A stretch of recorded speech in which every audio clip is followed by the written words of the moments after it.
Welcome to Unspoken Lives, the podcast that uncovers the powerful, untold stories of everyday people. The real stories you don't always hear, but ones that deserve to be told. I'm your host, Kelsey Billingsley. In each episode, we'll explore journeys of growth, resilience, and transformation. Conversations with guests who have faced challenges, embraced change, and discovered new purpose along the way. Through their stories, you'll find inspiration, hope, and a reminder that every life has a story worth telling. Let's dive into this next Unspoken Life.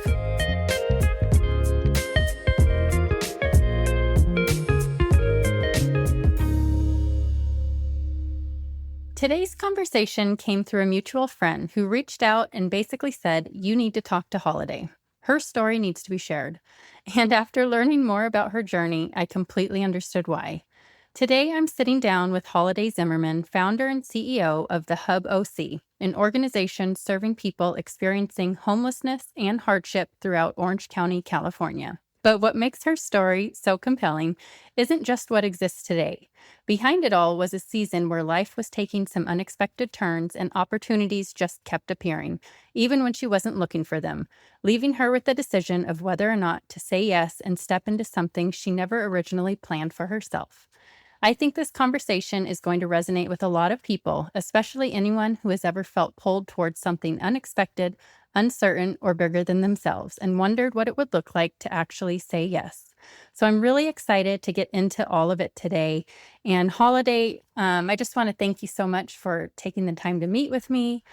I'm really looking forward to this. So I'd love if we could just start. I know I did an intro, but maybe we could just start with you, sharing a little bit about who you are, what you do, what life looks like. Yeah. Well, I'm a pastor's wife and I have 4 kids. We adopted our oldest through foster care. She was 14 when she came into our house. And Oh, so, wow. and she's so rad. She's now Yeah. 25, married, just got married in December. Oh, And then congrats. I know, it's so fun. And then Yeah. our oldest son, he got married in November Oh, my and goodness. I know. And he's 22. And then my next son is getting married in 3 weeks. It sounds absolutely ridiculous. And then my youngest daughter, she is a beach volleyball player at Hope University. So Oh, she is, wow. yeah. So those are my kids. That's kind of like just mostly my passion. And then Yeah. I oversee this organization called the Hub OC that partners with Okay. our church, but partners with the city to really Mm-hmm. solve unexpected problems for people that are in need. We do after school care. We serve the homeless, and we just respond when the county or city needs us. That's amazing. I don't think I realized all of the weddings you're having in this year. That's a lot. Right? I know it's a lot. It's a lot. Maybe in a couple years, you'll be telling me grandbaby here and grandbaby I there. know. Oh my gosh. Yes, I no pressure. No pressure, but like some pressure. No pressure. Yeah. That's exciting. No. That's exciting. Yeah. Thank you so much for sharing that. Very. I know when you and I first had a conversation, you told me that your story was a little bit about just saying yes. And that was so intriguing to me. I feel like this podcast in a way was a little bit about me saying yes into something I, had no clue about. So maybe I Yeah. was drawn to your story personally, but I also Mhm. think a lot of people that are listening could relate. Maybe they have a nudge or just things happening in their life. So I'd love to just go back to the beginning of when that season of your life started and just jump into the story from there. Sure. Well, I grew up in the church. I'm a pastor's kid, and pretty much everybody in my family are pastors. So I grew up in the church Hmm. and started working in the church at a young age. And was really passionate about social work and the church, and went to college across the street from my church, and just really believed that the church is the hope of the world, but could solve all of the social justice issues that we see today, as it Hmm. was in Acts, at the beginning of the church. So Hmm. that was kind of a little bit of my history. And then in 2017, my dad passed away, and I'm we sorry. moved unexpected. No, thank you. We moved unexpectedly and kind of took a sabbatical, and a variety of other things kind of just were taking place, a lot of changes in life. And I became depressed. And with a name like Holiday and being a pastor's kid, like I just never really experienced this kind of sadness. I've been sad, but I've Right. never really experienced depression. And so I went, and I mean, I was like not getting out of bed, like just struggling to, like, the typical signs of major depression. And Mhm. so we went to therapists and psychiatrists and just really took that on. And one of the biggest kind of things that took place with my dad passing away, it was a very sudden kind of thing, is, just kind of sat in the idea of like, oh, what is depression? What do I do with this? So that was kind of where I was at. Okay. Not in Yeah, that's a a lot. place of, yeah, not really moving forward in like, oh, I have this great plan for my life. It was kind of Mhm. completely the opposite, just really in a bad state. Do you mind, Unbeknownst to me, no, sorry, I know I'm no, interrupting the please story, but I do meant to it. ask this before. Your name Holiday, is there a story behind that? Do you wanna share it? Yeah, no, sure, sure. No, yeah. There's no story behind my name Holiday. It was just my mom said when she saw me, she was like, Mhm. "This is a holiday." That's the story. Oh, that's cute. That is a story, and Yeah, it's a really yeah, cute that's all one, I got. and it fits you. Okay, we can get back to the other Um, story now. yeah, yeah. So found out that when my dad passed away, I guess that he had just finished up the paperwork for a nonprofit. Okay. And when he passed away, all the paperwork like came to his door, and his good best friend was one of the board members, and they kind of just didn't know what to do with this nonprofit now that my dad was gone. And so Mhm. during kind of where I was at depression wise, they called me and said, "Hey, we'd love to give you this nonprofit. It has no money in it. It's just a 501(c)(3) to do good and bring change to the world." That was the mission statement. But we are either going to shut it down or like give it to his daughter, you. And I was like, oh my gosh, I do not want a nonprofit. Yeah, and you're So, struggling in this moment to even yeah, get out of bed, yeah. and now this plops in your lap. 100%. An interesting fun fact is that the one thing during kind of where my sadness and depression is, Romans 8:28 was the verse that God just kept bringing to mind, and that He will take anything and make it good. Basically, just to summarize it, Mm, that for the yeah. good that those that love Him, He will work on our behalf, even if it's evil. And Mm, so I was clinging to that. And a year later, I looked back in my notes, and it was August 8th, 28, that I met with the board for them to give me the nonprofit. So I just thought that was so interesting that God really, he's so specific. He cares that about is. numbers and dates. And Yeah. he knew I was clinging to that verse, and he happened to give me Wow. this nonprofit I did not want on August 8th, 28. That's really cool. So cool. So that just kind of sat there. And then our friend called us who was struggling with a brain. He just got diagnosed with a brain tumor, and he was a Mm, senior pastor of a church in Orange. And he asked my husband and I to step in while he was getting chemo and surgery. And so we did. And so we left to go to Orange. And I have this nonprofit that I shelved. And so one of the things that our church did is we decided to do kind of a big outreach event and kind of serve the city as one of the things we did when we kind of took on the church, because their mission statement was in the city for the city. So we're like, mm, how cool, let's do a fun outreach event. So we yeah. did that, and we happened to partner with a partner called the Youth Centers of Orange, and they were doing after school care and summer care and really all day care for kids living below the poverty line and foster kids. Mhm. And we ran a big event for them. And at that event, one of the board members asked to meet with me. And we ended up talking. And he basically said, the youth centers is really struggling and it needs a nonprofit to kind of take it over because it was just a foundation. And said, do you happen to have a nonprofit? Um, No. I know, exactly. I was like, I am going to lie to this guy. But I decided not to lie. Yeah. And I said, let me explain. I know this is, he's like, I know this is out of the blue. He's like, this doesn't make sense, but I just felt like I'm supposed to ask you that. I said, well, I don't really have a nonprofit. Like it has no money in it. It's just a Mhm. 501(c)(3). And he said, this sounds perfect, don't you think? And I was like, not really. So Why are it you was one of asking me those, this? yes, exactly, Kelsey.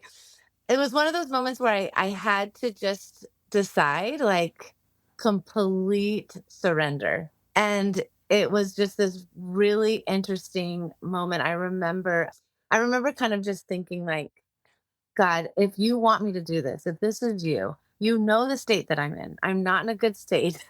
There is no way I feel like I have at all the skill to do this. I feel completely overwhelmed. But this feels very, you know, it feels like a God thing. So if you want me to Yeah. do this, God, you're going to have to completely step in and show me. So that's kind of Mhm. how the whole thing began. That's wild. Yeah. I think you also mentioned before something about, and maybe you're getting to this, but money. There was something Yeah. about okay, Yeah. maybe you're getting that part of the story. Maybe I'm jumping ahead. No, no, no, no, no, no. Okay. That's exactly kind of when I said, kind of, God, you're going to have to provide. It was one of those moments where I knew I didn't want to fundraise. I wasn't really at a great state to do that. I knew that if we took this on, it was going to be a very big endeavor. They were struggling. That's why they needed us to take on. We had no funding. Mhm. So that was kind of my first thing. I was like, okay, God, I don't want to fundraise. If you want me to do this, you're going to have to randomly bring me enough money to sustain the staff and to keep us Mhm. going and just prove like this is what you want. And randomly, out of the blue, a friend called me who worked for a company that was doing kind of like a match, like a Mhm. benevolent program where they would match if they gave, and the company would match it. Right. And they absolutely randomly asked if I had a nonprofit. So I don't know why Again. everybody was asking me these questions, but Yeah. and I said randomly, this is so crazy. And I told her the story. I said, I just said yes to this program that's helping kids below the poverty line, foster kids, and we need funding. And her match was exactly the amount of funding that we needed to Oh my be gosh. able to sustain. Yeah, it was wild. So, yeah, yeah. So that was kind of the beginning of the most incredibly crazy journey that happened in 2020. And Mhm. every single year, and sometimes in the middle of the year, God would just do these wild asks. And I started to find a pattern of like, okay, God, I think what you want for me is just complete surrender, complete yes, complete bravery. It was just that. I think that's what he wanted from me. So Yeah. that's what the ride Where has been on, Kelsey. I love the part of, like, the exact amount of money, just these signs that keep showing up in Yes. front of you. I'm curious, Yes. did you ever have a moment where you said no, but then you kept pushing? Like, do you remember any times like that? Yeah. So our next project, so we started this project. We said yes to the youth centers, and the youth Mhm. centers was also a partnership with the city of Orange. They needed after school care. The youth centers of Orange was the after school care, but it was running out of funding. It didn't have a 501(c)(3). It was kind of just stepping in to meet the needs. So when we took Okay. it over and we became the nonprofit, the city was like, "Hey, now you're partnering with us like when we have an issue." So it was fun because we just became good friends. We were the city employees, our employees, we just became great friends. We were trying to solve this problem together. It happened to be Mhm. also COVID, so we had to kind of pivot, find ways for us to say yes in wild circumstances. One of those was, all the city community centers had to shut down, so they didn't have places for these kids during Mhm. COVID. And so these kids couldn't even go to school. They didn't have access to Wi-Fi in their homes, so they had no access to school. Mhm. So the city knew we took over the youth centers and they said, "Do you know a place that would allow us to bring all these kids?" I said, I know a guy who's running a church. So I called my husband and said, "We need to open up our church to 200 kids like Wow. tomorrow." And of course, he said yes. And our church Uh-huh. became the place where we ran the youth centers. We did Wow. that for almost 2 years because COVID really lasted quite a long time. School didn't really open for another year. And then there was kind of just the aftermath of that. So Yeah. that became a partnership. But going back to your question of when I said no, is the city kind of approached me to solve homelessness. And I Mm. said no. Like I was like, there's no way. They were in a pickle. There was a big homeless issue that they were facing. The city was facing a lawsuit with the federal judge. And they were like, "Hey, can you guys step in and run a homeless site?" And I was like, that just sounds completely overwhelming. There's no Mhm. way we can do that. Sounded too Yeah. messy. So I Yeah. said no probably 4 times to the city, and Wow. then they called me, back and literally were begging, "Please, like, we'll do whatever it takes." So I said yes, but that was kind of the no experience. But one of those Mhm. things, Kelsey, is like, I think I found that I kept praying, "God, if you really want me to do this, circle them back around." And I said no 4 Right. times. Yeah. When they finally circled back, I was like, "Okay, I guess I'm supposed to say yes." And then it's kind of been a theme that we've been known. Our nonprofit's been known as people who say yes. So Yeah. Well, and I do feel like, just in my own personal experience, there are times where God wants us to say no. So I yes, think what you were doing of, like, have them come back, I think that's yes, smart and fair to do because it could be too much. So, absolutely. And the good thing about God is like He's so caring and loving. We're not going to miss it. Like if He mhm. really wants us to do something, unless we're just being flat out like defiant, which that wasn't necessarily my heart. I mean, I was saying no, which is somewhat Yeah. fine, but my heart was like, God, I truly don't feel like I can do this. If you really want me to Right. do this, you're going to have to like circle this back 4 times, I guess. Yeah. But That he's makes he's sense. just he's just so filled with grace that, he Yeah. I remind myself of this often, and people around me who are just facing hard things. I'm like, if it's just, I don't think he's going to let us miss it. Like he'll bring Mhm. it around if we're scared or we're not sure. I just feel like we're supposed to follow the peace, and if we don't feel peace and we say I no, like that. but we're surrendered enough, God will bring it around. He's not. I remember when I was in my therapy and my pastoral counselor was like, he basically was saying, God's will is not a speeding bullet. It's not like it just goes by and it's Mm. like, oh my gosh, I missed it. It's not like that. It's like he gives you moments, and he's so gentle with us. He's a good dad. So he's like, okay, Mhm. I don't think maybe she didn't hear me the first time. Or, let me bring this around. Or Yeah. let me I try like I another like looking way. at it that way. That's a really Yeah. good perspective Yeah. because I do think sometimes, I think in this fast-paced world, we probably think Yeah. like, "Oh, no, what if I missed what I was called to do?" And Totally.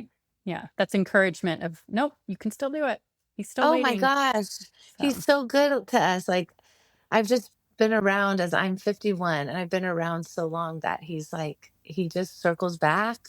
I've watched people completely, even out of defiance, and still God, it's like our calling cannot be revoked. What He's put on mm, our life, it cannot be revoked. He says that. And so comforting, like, that the is. purpose for our life, He will make sure we get to do it as long as we're like, Mhm. okay, all right, I want to do your will, God. Yeah, I love that. I like that. I wanted to ask you, so, I mean, I used to live in Orange County. I know lots of people know of Orange Yeah, County or live there, and usually I feel like when you think of that, you think of a very nice area, lots of money, people are doing well. And I was curious if you could share a little bit about like what you actually see there. I think you said 200 homeless children during COVID yeah, needed a place to yeah. go. So, I mean, the stories alone that you probably hear or see, it has to be heartbreaking. But can you share a little bit about what it actually looks like for those people?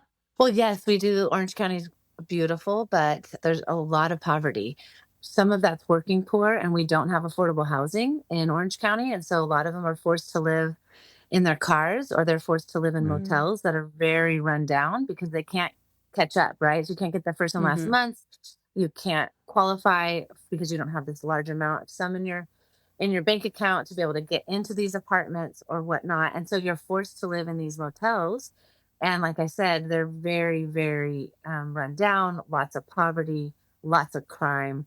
Our working poor tend to live, we call them motel families. And there's a Mm, lot of pockets of motel families and places where families are residing in motels, or they're living in their cars, or they're stacked inside, 3 to 4 families in one tiny apartment, people living in in mm, garages, families living in one room because they're renting a room that is super expensive. So that's the poverty of the working poor. And then, of course, mm, there's homelessness. Because of that, it's hard to find places. And then there's addiction and mental health issues, mm-hmm, and access to a lot of drugs, which mm-hmm, causes addiction issues to flourish, and causes people to get into tough situations. We have one of the highest in Orange County, the highest human trafficking Oh, wow. issues because of the wealth. So we have Hmm. high end human trafficking and we have low end human trafficking. We have the whole scale, and we are known for that. We're becoming even more known for that. We work with, like I said, we have a variety of programs. One of our programs is called the Hub Resource Center, and that services up to 200 people a day. We're the only Wow. walk up service. So we work with human trafficking victims and we see just awful, awful situations. Hmm. Money brings access for people to do whatever they want. And so Yeah. with that comes a lot of crime and then causes people to just be forced into some really hard situations. It's horrible. That's horrible. I mean, like one of the craziest things, because we work with a lot of foster kids that have aged out of the system, the statistics say between 70 to 90% of our human trafficking victims are foster kids. Mm. Like that is what we deal with. And so when they age out of the system, I've raised 4 kids who are in that, 18 and above. There's no way Hmm. even my kids would have been fine on their own at age 18. Oh, So yeah. to It's throw a foster kid out on their own with literally no resources, there's not much they can do. They're surviving. And so we just see that we're trying to be more preventative. And that's why we have like our after school programs and all of that. But we're seeing it on the other end. So that's kind of a mixture of what Orange County faces in our poverty. Thank you for listening to part 1 of this conversation. Next week, we'll continue the story in part 2. Here's a preview of what's to come. And I think what I learned from that is that when you're hit depression, when you go through something really hard, you're not thinking straight. And you need some other people alongside you to say, okay, this is what you have to do every day. And so I think what was helpful is people around me were like, you're not thinking straight. So I'm going to trust these people. I think what I learned through all of it is like, just do what people tell you. Yeah. If I would have said no to any one of those things, I would have missed out, on like the adventure God had for me. That's it for this episode of Unspoken Lives. If today's story moved you, inspired you, or made you reflect on your own journey, hit that subscribe button so you don't miss the next powerful conversation. I'm always on the lookout for new guests. If you know someone with a story that deserves to be shared, I'd love to hear from you. Check the show notes for contact details and make sure to follow along on social media at Unspoken Lives Podcast. Until next time, keep listening, keep sharing, and remember, every life has a story worth telling.